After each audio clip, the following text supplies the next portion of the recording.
I'll be candid. An early experience in Pond, which like we thought was a failing, was someone got a product that they weren't happy with. They were like, they told me it was going to do XYZ and it didn't. And I don't want to use it anymore after 2 months and I want a refund.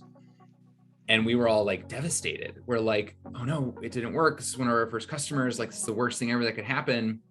But guess what? To your point exactly, Tim, because we were a platform and an intermediary, have them a full refund, not prorated. And, we're able to call out a salesperson that was making mistakes and promising things that they didn't have. And that person's not with the company anymore. And we were able to rectify their relationships with customers. So it's like turned from what we thought was a failing of the platform to actually a demonstration of how valuable this can be for the sector. You have an awareness of the sequencing.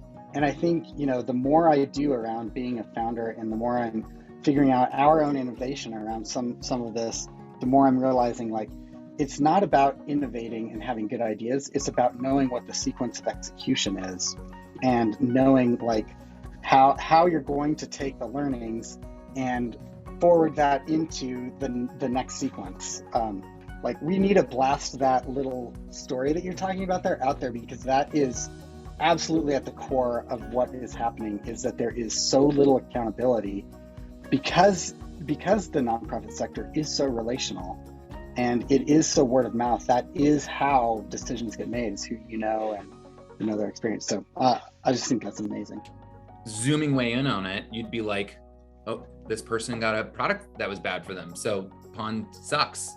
Zooming way out, you're like, oh wow, think how many more bad sales were stopped by, and the fact that we cured them, at least from a monetary perspective, and got them to the next. So like, but I often think most people are way too zoomed in on, like you said, the one step where if you're at a micro level, they'd be able to point out like a wrong and say something is bad, and not being able to zoom out and think about the bigger impacts, which is what I talk about when people want it all to be solved.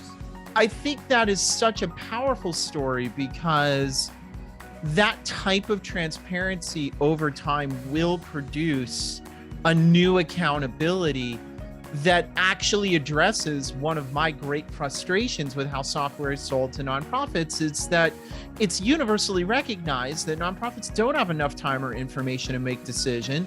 So whoever shows up with the best story to tell usually wins. And that's not what a nonprofit or an organization needs to succeed. It needs something that is more durable and more founded in its own values.